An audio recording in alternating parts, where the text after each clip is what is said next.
What's up YouTube, it's your boy Nash here. Welcome back to the channel, and today I have an updated Monarch deck profile for you guys. Yeah, it's been a while since I dealt with Monarchs, and I didn't realize it, but I guess in a way Monarchs are sort of like like an anti-meta strategy of sorts, which actually is kind of annoying for your opponents when they're going up against you, but still I gave the deck not a complete revamp, but just a little revamp as far as the main deck goes. I added a few cards, I took some out. The side deck, I completely redid it to where it looks like it's truly an anti-meta strategy. And with Monarchs, there are no extra deck monsters. That's because you don't really need your extra deck all that much.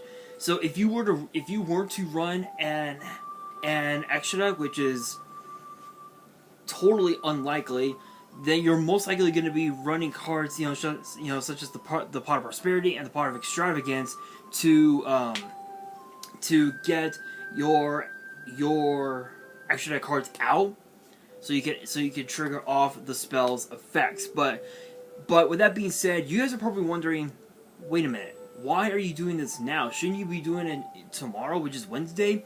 Normally I would, but I have to go back to the dermatologist tomorrow to get another round of hydrogen peroxide. I think it is. It's a freezing agent that basically freezes the ward that's on pretty much any part of the body. The ward is like almost gone. I don't know if you could tell. Hang on, let me use the flashlight on my phone just so you guys can see. Right there it is. I don't know if you guys could tell, but the ward is like pretty much gone at this point. So yeah, so my appointment tomorrow, which at the time that I'm recording this, which is Tuesday actually, I think they said it was like 11 or something like that. So I know that I know full well I'm not gonna have enough time to get it posted if I did it tomorrow. So I figured get it done today, and that way it's one less thing to do on my agenda for tomorrow. So hopefully you guys enjoyed this deck profile. If you guys do, and you guys want to see more deck profiles in the future, make sure you guys smash that thumbs up button, subscribe to the channel, turn on the notification bell, and follow me on all my social media, including my Instagram, because I always post the deck lists on my Instagram. Links will be in the description below, as will the info to my fan mail. It will also be in the description as well. Let's get straight into it. Kicking things off, we have 3 copies of Erebus, the Underworld Monarch. This card is literally one of the strongest monarchs in the entire archetype because of its effect. In fact, I believe both this card and this next one, which is 3 copies of Ether, the Heavenly Monarch, both have similar effects. So Erebus' effect reads, you can tribute summon this card by tributing 1 tribute summon monster. If this card is tribute summoned, you can send 2 Monarch spell or traps with different names from your hand and or deck to the grave. And if you do, shuffle 1 card from your opponent's hand at random. From your opponent's hand at random, graveyard, or their side of the field into the deck. Once per turn, during other player's main phase, if this card is in your grave, you can discard 1 Monarch spell or trap, target a monster in your grave with 2400 or more attack and 1000 defense, add it to your hand. Now Ether's effect reads,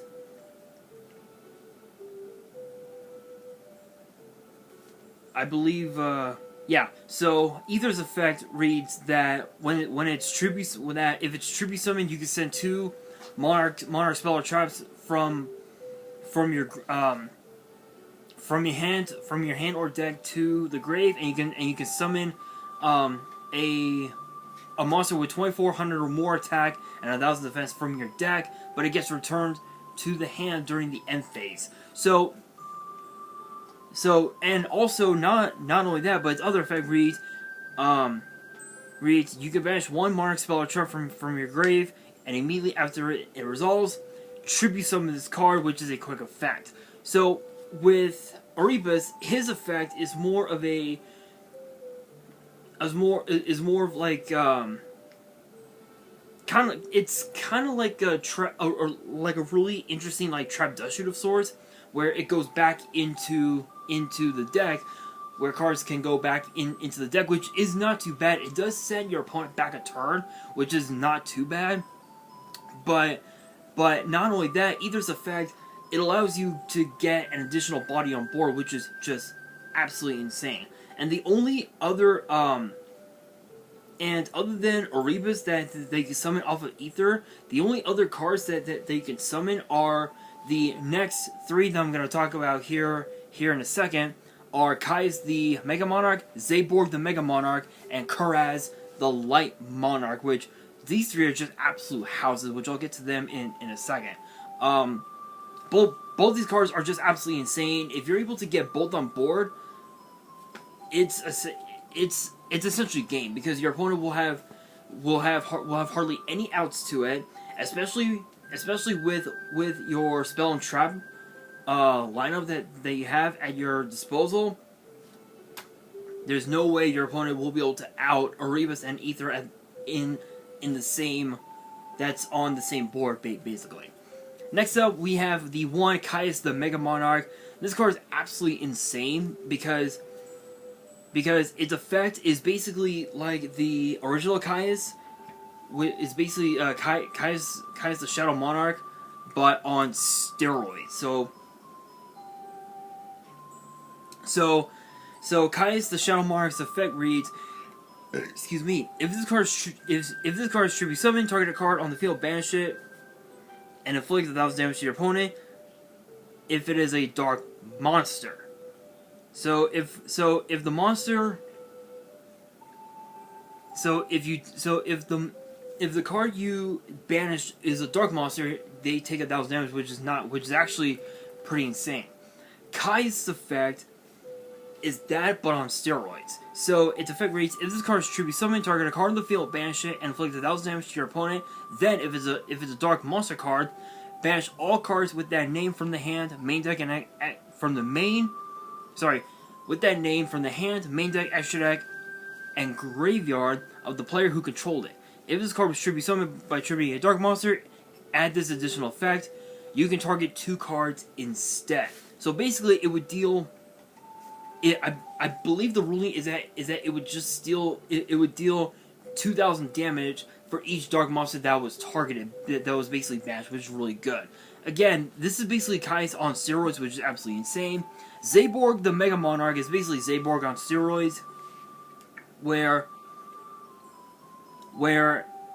if it was tribute summoned, you could target a monster on board and destroy it, and if it was a light monster, both players are allowed to send as many cards as possible from their extra deck to the graveyard, but not more than the original level or rank of that destroyed monster. So, because that you don't have any cards in your extra deck, it's your opponent that's going to be doing the banishing. That's going to be that's going to be sending the cards from their extra deck to the graveyard, and not you. So they would have to find ways to put those cards back into the extra deck, which is almost impossible, especially if you have cards, such as like Call By in your main deck or your side deck or whatever. It's not going to be easy, that's for damn sure. And then of course we have Kuraz the Light Monarch, which basically which has a really interesting effect, which reads, when this card is normal or special summon, you can target up to 2 cards on the field, destroy those targets, and if you do, each player can draw 1 card for each of the cards they control that was destroyed by this effect. This card cannot attack during the turn it is normal or special summon. So it does lock itself out of the battle phase. But that really doesn't matter, because what matters the most is that you're breaking your opponent's board really easily. And if you were to pair this off with a card like, say, Ash Blossom, your opponent doesn't get to draw at all. They just have they basically have nothing. Plain and simple. Not much else to say about that. I almost forgot that Zaborg, the Mega Monarch, also has another effect as well, which reads, if this card was tribute summoned by tributing a light monster, add this additional effect. You choose the cards your opponent sends to the graveyard. Basically, again, with this deck, you're in control. Your opponent is not, which is absolutely insane. Next up, we have 3 copies of a very interesting card, but it works really well, obviously, with Caius and of course the Erebus, known as Proof of Proofless. This card is insane. I did not think it would be this good at 3, because I ran it at 2 last time. Last time, but I realized now the card is actually pretty busted. So the effect reads: if you control no special summon monsters, you can special summon this card from your hand, and you cannot special summon other monsters for the rest of the turn. You can only use this effect once per turn. If this card is normal special summon, you can immediately after this effect resolves, tribute summon a monster. Obviously, you're going to be triggering off cards such as Monarch Stormforth to use both Proofless and let's say one of your opponent's dark monsters to summon Caius the Mega Monarch, or to help go into Erebus the Underworld Monarch, depending on what deck your opponent plays. But obviously there are ways that you can manipulate the field to ensure that they can summon Ether, Erebus, or pretty much any of the other Monarchs that you have in your deck, such as Kuraz, Caius, Zaborg. There are ways, and this deck has those ways, which I believe is in the spell traps, which I'll get to those here in a second. But speaking of moving into the spells, to round up the monster lineup, we got three Eidos, the Underworld Squire, and Ida, the Heavenly Squire. Ida is basically the combo starter for the whole deck. So her effect reads when this card is normal special summon, you can special summon a monster with 800 attack and 1000 defense from your deck in defense position, except this card, and you cannot special summon monsters from the X deck for the rest of the turn. If this card is sent to the grave, you can target one of your banished Monarch spells and traps, add it to your hand. This is basically like graveyard, like Spell Trap wrote it before, but for the banished pile.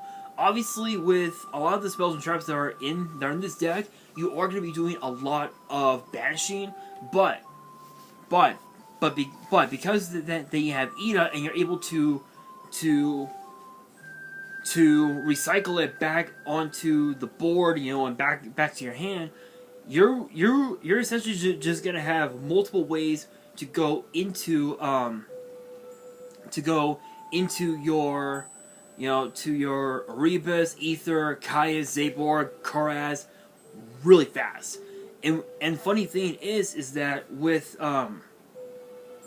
Ida, you're gonna be normal summoning the Ida, trigger her effect, go into Eidos, the Underworld Squire, in which his effect reads: if this card is normal special summon during your main phase this turn, you can tribute summon a monster in addition to your normal summoner set. You can only gain this effect once per turn. You can banish the card from your grave, target a monster with 800 attack and 1000 defense in your grave, except this card, special summon it in defense, and it cannot summon monster from the extra for the rest of the turn. So basically this acts as a double summon, if you will. So this card. So this card, activate Monarch Stormforce, target one of your opponent's, dark monsters or whatever. You instantly can go into Kai's really quickly, but you're mostly gonna go into Erebus. It all just depends on what your board looks like, babe. It all depends on what your board looks like, but these the two Squires, are basically the bread and butter of the whole deck, which is just absolutely insane. But that's it for the monster lineup. For the spells, we have the one-ofs of the deck as far as the spells go. For the one-ofs, we got the single copy of 1-for-1, which basically just helps you go into Ida to go into the Eidos, which is pretty insane. We got the Fool's Burial to send, basically just to send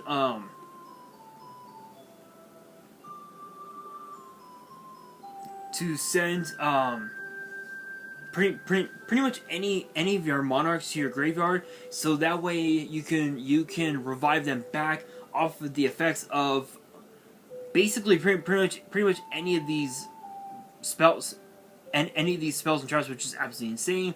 And then of course we got the one Harpy's Feather Duster to remove any problematic back row that your opponent may have on board, which is insane. And then for the Monarch spells and traps, for the one-ofs anyway. For the one-ofs, we got the one Frost Blast of the Monarchs. This card is insane. This card's effect reads: if you control a monster with 2,400 attack or more attack, and 1,000 defense, target one set card on the field and destroy it. You can banish this card and a Monarch spell or trap from your grave. Target a set card on the field and destroy it. So basically, this is basically a Twin Twister of sorts, which is just insane. You only need one in the deck because of the fact that you got the Feather Duster in the deck, but still, Frost Blast, not too bad. We got the one March of the Monarchs, which is basically the protection for all the Monarchs that they have on board. So its effect reads: tribute summoned monsters you control cannot be destroyed by card effects, and neither player can target them with card effects. So you cannot special summon monsters from the extra deck.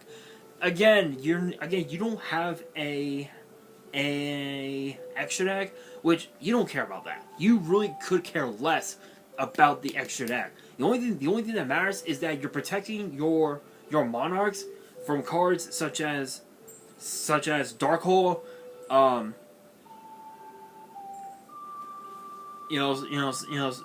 such as like Dark Hole, Raigeki, pretty much any card that can break your whole board. This card just protects it on its own, which is absolutely insane.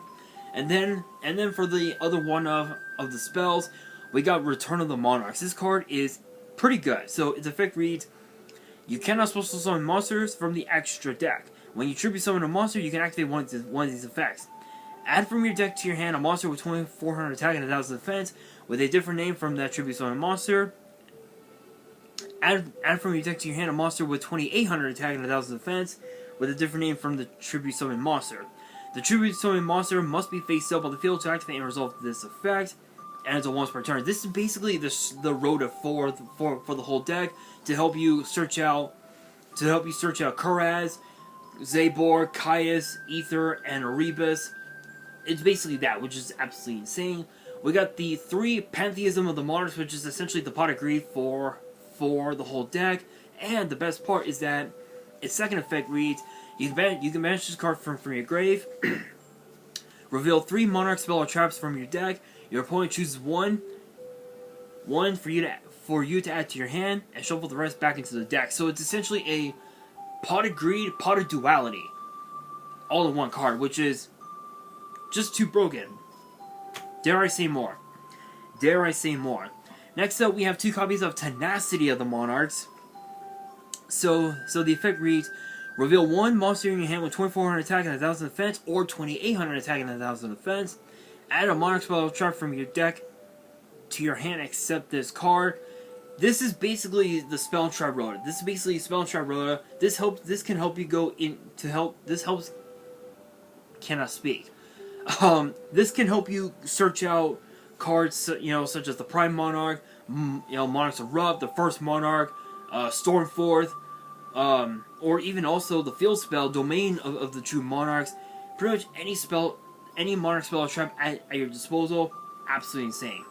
Next up, we have 2 copies of Strike of the Monarchs, which is actually pretty decent. So its effect reads, you contribute 1 face-up level 5 or higher normal summon or set monster. Then target a face-up card on the field, negates effects, then draw 1 card.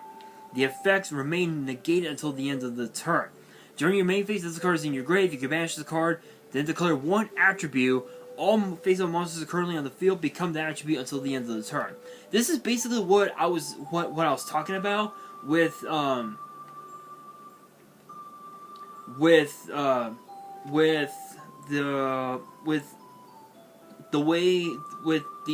ways that you can get out both Ether and Erebus really fast. Is this card?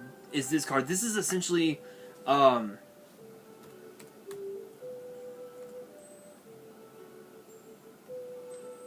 this is essentially the spell, the quick play version of DNA Transplant, where with Transplant it reads, activate by declaring 1 monster attribute.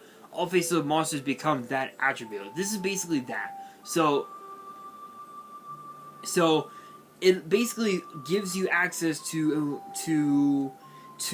activate Stormforth, tribute both Ida and one of your opponent's light monsters, go into either the Heavenly Monarch, or what you can also do with Ida is normal summon her, trigger her effect, summon Idos,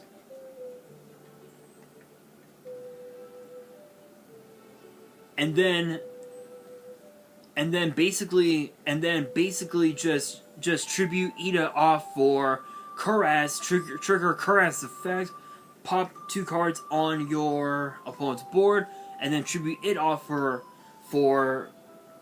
Zaborg, trigger Zaborg's effect, and then just go off to the races there into Ether, which is absolutely insane. This card is basically just a way to get, again, as I said before, a way to get Erebus and Ether on board really fast. And speaking of ways to get them on board really quickly, we've got the 2 copies of Monarch Stormforth. Not much else to say about that. And then to round up the spells, we got 3 copies of Domain of the True Monarchs, which is basically the field spell for them. This card is just a house. Self-explanatory, no need to explain what it does. You guys already know, this card is insane. But for those who are new to the channel, which, by the way, if you guys are new, welcome. If you guys haven't subscribed, make sure you do so. Hit that notification bell, follow me on my social media, and of course, if you have fan mail you want to send me, info is in the description. But again, for those who are new, Domain of the True Monarchs is a field spell that reads, while you have no cards in your extra deck and you are the only player that controls a tribute summon monster, your opponent cannot special summon monsters from the extra deck. If a tribute summon monster you control attacks an opponent's monster, it gains 800 attack during damage cal only. Once per turn, you can reduce the level of a monster with 2800 attack and 1000 defense in your hand by 2 until the end of the turn, even after they are summoned or set, and even if this card leaves the field. So not only is this a Buster Lock, but it also gains attack when, but your monarchs gain attack when it attacks a monster in battle during damage cal only, and it's also a cost down. Three cards in one. Not much else to say about that. Moving on into the traps, we got a fuck ton of them. We have a single copy of the first Monarch, which just like the Prime Monarch, this card also acts as a monster as well. So its effect reads, special summon this card as an effect monster, which is a 6-star Dark Fiend, 1000 attack, 2400 defense. Let's see here. If summoned this way, you can discard 1 card, then declare 1 attribute. This card becomes that attribute, and it can be treated as 2 tributes for the tribute summon of a monster with the same attribute as this card. If this card was summoned this way, you cannot special summon monsters except monsters with this card's attribute. Again, this is another way you can go into Caius and then and then immediately go into Erebus really quickly is obviously this card right here, which is insane. And then of course we got the one Monarchs Erupt, which it's okay. It's not too bad of an effect. So its effect reads: activate this card only if you have no cards in your extra deck and you control a tribute summon monster. Negate the effects of all face-up monsters in the field whose monsters are face-up. While those monsters are face-up on the field except tribute summon monsters during your end phase, if you control no tribute summon monsters, send this card to the graveyard. So this is essentially a Dark Ruler No More, but on steroids, which is insane. Then of course we got the 3 copies of the Prime Monarch, which is actually not too bad of an effect. So the first effect reads: once per turn, you can target 2 Monarch spells and traps in your grave, shuffle them into the deck. So this basically gives you even more fodder to help go into Erebus, either pretty much any of your higher up Monarchs, if you will, which is insane. You can even also take double Pantheism back into your deck, and you have even more draw power, which is insane. Then draw 1 card. If the second effect reads: if this card is in your grave, you can banish 1 of the Monarch spell or trap from your grave. Special summon this card in defense as a normal monster, which is a 5-star Light Fairy, 1000 attack, 2400 defense. This card is not treated as a trap. Is not treated as a trap. I believe the first Monarch is the only one that does still count as a trap. So the back row removal will definitely become a factor with the first Monarch. Prime Monarch is not, which is actually pretty good. So Prime Monarch just pretty much helps you go into Zaborg, Karaz, or even Ether, because of the fact that it's a light and you're able to tribute it off to summon Karaz, Zaborg, or even Ether, depending on what you want to summon. And then to round up the traps, we got the 2 Zing Zang Hu, obviously to stop your opponent from using their set back row even after they set it during the end phase. And then the 2 copies of Solemn Warning, because obviously you don't want their monsters to be summoned. Moving on into the side deck, it's kind of weird that I'm saying moving on into the side deck and not the extra deck. Is so weird. But for the side deck, it's actually the most busted side deck I've ever built in my career as a content creator and as a Yu-Gi-Oh player. These cards are insane. So first up, we have 2 copies of Gaddarla, the Mystery Dust Kaiju. This is mainly to put an end to the Floowandereeze lock, which requires the Wind Barrier statue and I think the Water Barrier statue, because I believe all of the Floowandereeze monsters are both water and wind. So they're all water and wind. So Barrier Statue of the Torrent. So Barrier Statue of the Torrent and Stormwinds are the 2 that you're going to be running. And I believe hang